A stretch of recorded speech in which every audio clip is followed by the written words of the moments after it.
देश में हुई ऐसी दिल दहला देने वाली घटना जो इंसानियत पर से विश्वास हटा देती है। जी हाँ, हम बात कर रहे हैं श्रद्धा मर्डर केस की।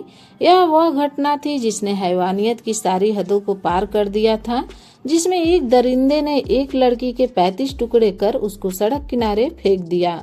यह सिर्फ एक लड़की की कहानी नहीं थी, बल्कि उन सैकड़ों लड़कियों का दर्द था जिनके साथ ऐसी घटना हुई तो है, लेकिन वो सिर्फ किताबी पन्नों में दफन होकर रह गए हैं। उन्हीं में से एक श्रद्धा मर्डर केस भी है। श्रद्धा 27 साल की मुंबई की रहने वाली लड़की थी जो मुंबई के मल्टीनेशनल कंपनी में काम करती थी। वहीं उसकी मुलाकात आफ्ताब पूनावाला से हुई थी।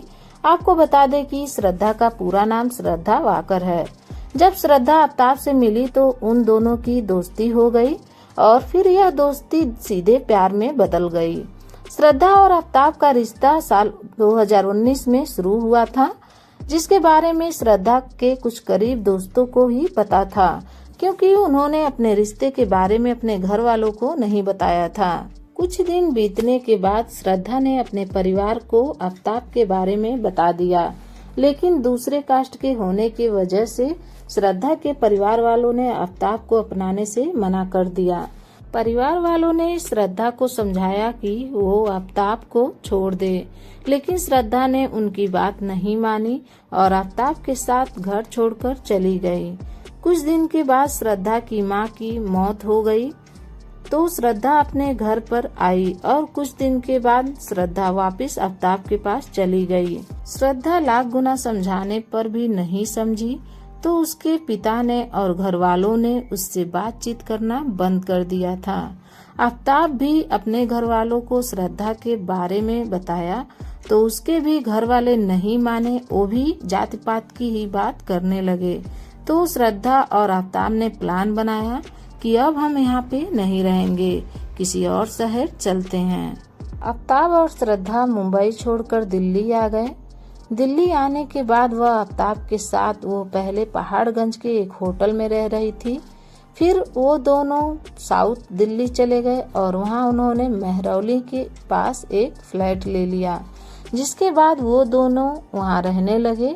अब वहाँ श्रद्धा और आफ्ताब में हमेशा लड़ाइयाँ हुआ करती थी और इनमें से ज्यादातर लड़ाइयाँ शादी को लेकर होती थी। श्रद्धा आफ्ताब से शादी करना चाहती थी, लेकिन आफ्ताब ऐसा नहीं चाहता था।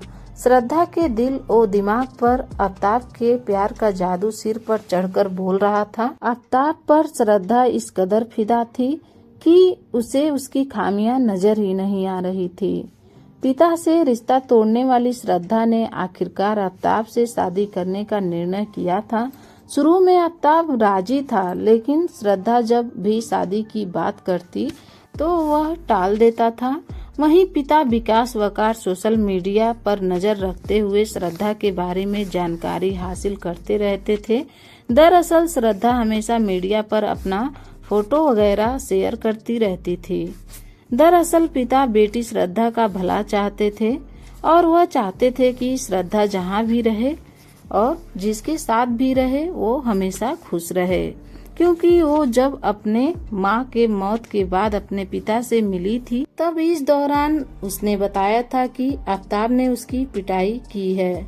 इस पर पिता ने बेटी श्रद्धा को घर रुकने को ही कहा था। श्रद्धा के पिता का कहना है कि अपनी हरकत के लिए आफ्ताब ने श्रद्धा से माफी भी मांगी और दोनों साथ रहने लगे थे।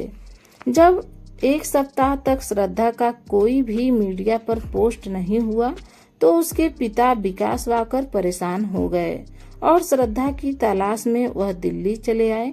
श्रद्धा के पिता उसके फ्लैट में भी गए थे, लेकिन फ्लैट में ताला लगा हुआ था जहाँ पे आफ्ताब और श्रद्धा रहते थे।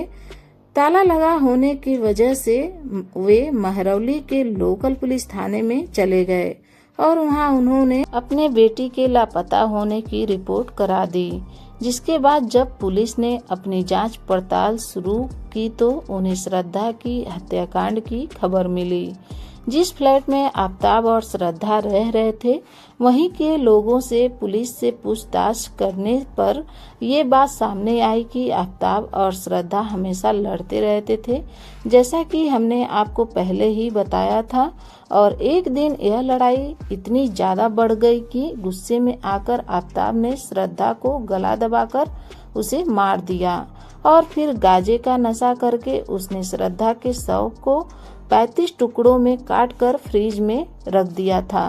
फ्रिज में उसने शव के 35 टुकड़े इसलिए रखे ताकि शव जल्दी खराब ना हो और किसी को पता ना चले।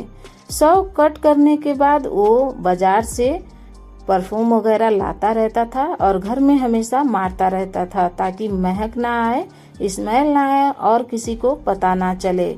ऐसे करके उसने 35 टुकड़ों को ठिकाने लगा दिया था और वो पुलिस के चंगुल से बचता रहा था। जब पुलिस ने आफताब को गिरफ्तार कर लिया था तब पूछताछ करने में आफताब ने बताया 18 मई को श्रद्धा का मर्डर करने के बाद आफताब ने मर्डर को छुपाने की हर तैयारी कर ली थी, जैसा कि हमने आपको बताया, ताकि किसी को कोई यह शक ना हो अब श्रद्धा इस दुनिया में नहीं है। इसके लिए आफताब श्रद्धा के दोस्तों को खुद उसके मोबाइल से टैक्स किया करता था। इतना ही नहीं, आफताब ने श्रद्धा का क्रेडिट कार्ड का भी बिल भर दिया था ताकि क्रेडिट कार्ड वाली कंपनी उसकी जांच पड़ताल ना करे। इसके अलावा आफताब ने श्रद्धा के बैंक अकाउंट से 54,000 रुपए भी अपने अकाउंट में ट्रांसफर कर लिए थे। शुरुआत में जब पुलिस इस मामले की छानबीन कर रही थी तब आफताब ने पुलिस को गुमराह करने के लिए कहा कि श्रद्धा उससे झगड़ा करके घर छोड़कर चली गई है। लेकिन जब पुलिस को महाराष्ट्र के किसी जंगल जैसे इलाके से श्रद्धा का फोन मिला और उन्होंने उसकी ट्रांजैक्शन हिस्ट्री वगैरह चेक की तब उन्हें पैसे का ट्रांजैक्शन देखने को मिला जो आफताब को की गई थी। जब इस ट्रांजैक्शन के बारे में पुलिस ने आरोपी से पूछा तो इसका जवाब देने में चूक गया और यहीं पर पकड़ा गया। आफताब श्रद्धा को इतनी बुरी तरह मारने और उसके लाश के इतने टुकड़े करने के बाद भी आफताब को अपने किए का जरा सा भी अफसोस नहीं था। यहाँ तक कि जब भी वो पुलिस जांच में श्रद्धा के शव के टुकड़ों को देख रहा था तो वह अफसोस जताने की जगह हंस रहा था। श्रद्धा को मारने के बाद आफताब ने उसके शव के टुकड़े को जिस जिस जगह में फेंका था पुलिस उन सभी जगहों की जांच कर रही थी।